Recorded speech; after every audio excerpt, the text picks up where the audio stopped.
it's hard to take these guys seriously.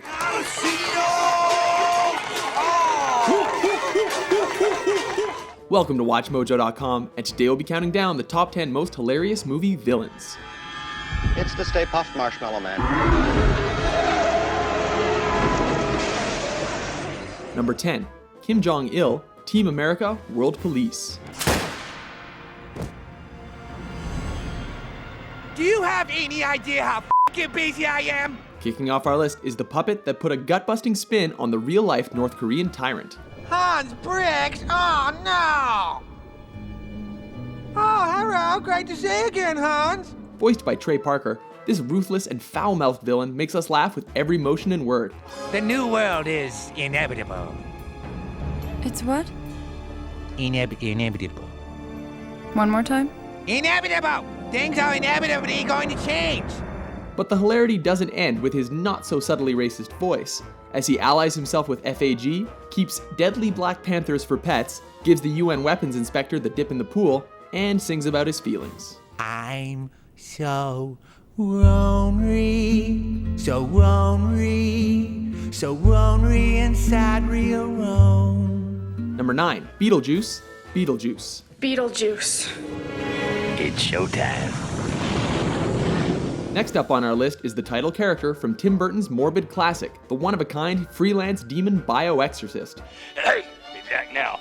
You get a free demon possession with every exorcism. Ah, you can't beat that, can you? This stripe-wearing creepshow forces his way into the afterlives of Gina Davis and Alec Baldwin, who only want to claim their house back from the living. No, we just want to get some people out of our house. I understand. As a troublemaking pervert, he quickly becomes a major pain in the neck, and that's despite his impressive resume. What are your qualifications? Well, I attended Juilliard. I'm a graduate of the Harvard Business School. I travel quite extensively. I lived through the Black Plague, and I had a pretty good time during that. I've seen The Exorcist about 167 times, and it keeps getting funnier every single time I see it. Not to mention the fact that you're talking to a dead guy. Now, what do you think? Number 8, Harry and Marv, Home Alone. It's Santa Claus and his elf.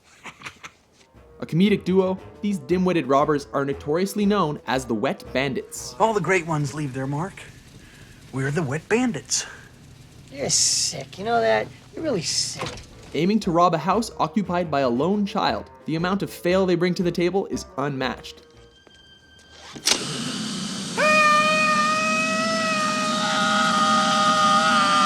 Okay, so they're not always ha-ha funny when they're not experiencing life-threatening amounts of pain, but boy do they ever take punishment like champs. Come and get me!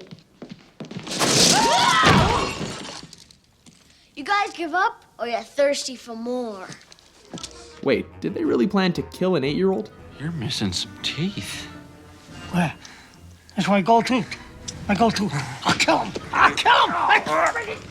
Number 7, Prince John and the Sheriff of Rottingham, Robin Hood, Men in Tights. Maybe if you tell me the bad news in a good way, it won't sound so bad to you.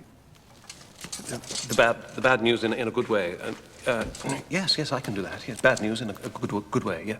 In this Mel Brooks spoof, the titular hero takes a back seat to the tyrannical, immature, and power-hungry duo ruling England with a not-so-iron fist. Well, it's quite simple, really. You just take one of these heavy rocks, put it here, where I'm sitting, and then pull on that lever. You mean like this? The outlandish prince is notable for his ever-shifting mole. Wasn't your mole on the other side? I have a mole? And his profound love of bubble baths. I'm gonna need a little privacy so you guys can blow. Not blow. Blow! On the other hand, the sheriff is ridiculously incompetent, complete with backwards nervous talk. Save me! Hurt them! Yes, save them, hurt you, I've got it. That's not to say he doesn't have swagger. Be careful, Dave. Yes, thank you. How about next Thursday? Number 6, Mugatu, Zoolander. Ouch! Oh, I'm sorry. Did my pen get in the way of your ass? Oh, Will Ferrell, what will you do next? I invented the piano key necktie! I invented it! The arch-rival of Derek Zoolander, this keenly dressed fashion designer uses a brainwashing scheme that would have the Malaysian Prime Minister killed in order to retain cheap child labor. Do as you've been trained to do and kill the Malaysian Prime Minister! Ridiculous attire aside, as a Will Ferrell character, his best moments are obviously his tantrums. Todd! Are you not aware that I get farty and bloated with a foamy latte? My mistake, Jacobim. Your mistake indeed! Number 5, White Goodman, Dodgeball, a true underdog story. I'm white. W-H-I-T. E. A fitness fanatic who's incalculably petty and dim-witted. Alliteration aside, I think I'll take my chances in the tournament. Yeah, you will take your chances. I know. I just said that. Stiller's Goodman wants to remove all competition to his Globo Gym franchise. Nobody makes me bleed my own blood. Nobody! Small-minded and small in stature, this beady-eyed one-liner machine is absolutely insane and will stop at nothing to win a dodgeball tournament. I don't know if you've ever seen $100,000, except maybe in the movies. But I assure you, something gets lost in the translation. Most outrageous of all, he harbors a secret passion for junk food that has nothing to do with eating it. You're gonna want to put a big dollop of that tangy red dead center on the dough, then use the cheese to shove it to the edge. Oh, yeah. Sure, I think you should take a look at... Whoa! No! What? Number 4, Shooter McGavin, Happy Gilmore.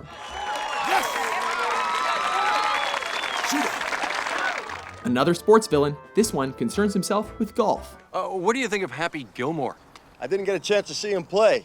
I was too busy winning. The most celebrated golfer on the tour, he's the one thing standing in the way of Adam Sandler getting his grandmother's house back. You lay another finger on me, I burn the house down and piss on the ashes. Though talented, he's one of cinema's most arrogant jackasses who relishes in taking the low road to get Sandler disqualified. You're in big trouble though, pal. I eat pieces of shit like you for breakfast. You eat pieces of shit for breakfast? No. Number 3, Dark Helmet, Spaceballs. You have the ring, and I see your Schwartz is as big as mine. This baddie, as you can probably tell, is based on a certain Sith Lord. Underneath that massive helmet lurks someone only slightly more ridiculous than Hayden Christensen. You gotta love Rick Moranis. I can't breathe in this thing. A real ballbuster thanks to his power of the Schwartz, he's a short and short-tempered megalomaniac out to steal a planet's air supply. What? You went over my helmet? Please, no, not that. Whoa! Oh. He does this while playing with dolls, cranking up things to ludicrous speeds. Ludicrous speed? Sir, we've never gone that fast before. I don't know if the ship can take us. What's the matter, Colonel Sanders? Chicken?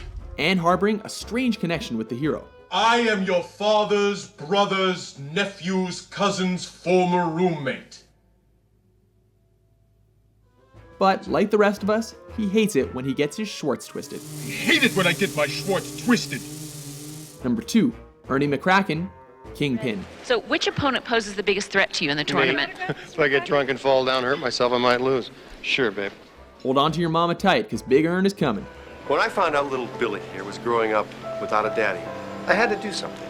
When Big Ern saw our picture in the paper, he called the Unified Fund and got involved. I had to. I couldn't help myself. The biggest jerk in the history of jerkdom, this Pro Bowler's hustle ends up costing Woody Harrelson his hand. I remember that night, too, and I don't remember anybody twisting your arm. Oh, God, just twisted your arm to Munson. Sporting a ridiculous comb-over and equally ridiculous concentration face, Bill Murray's Ern is spinning in glee over the expense of his tormented foe, going so far as to make his name synonymous with choking. These kids nearly got Munson, but they're back now. Number 1, Dr. Evil, Austin Powers Trilogy.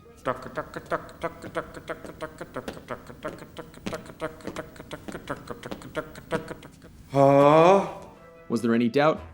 Right. Taking the top spot is the evil Blofeld parody brought to life by Mike Myers. They are mutated sea bass. Really? Are they ill-tempered? Absolutely. Well, that's a start, you know. A pasty, pinky-raising villain, he has a fond love of his cat and has absolutely no concept of monetary inflation. $1 million. million isn't exactly a lot of money these days.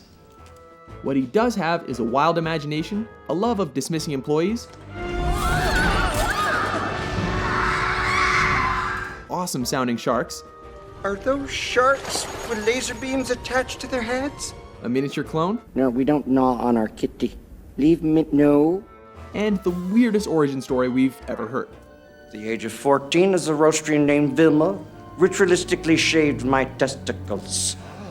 Agree with our list? Shut up! Which movie villain brought tears to your eyes? You're gonna squirt some? You're gonna cry? Huh? For more hilarious top 10s, be sure to subscribe to WatchMojo.com. To be continued. You don't get to touch me. Ever.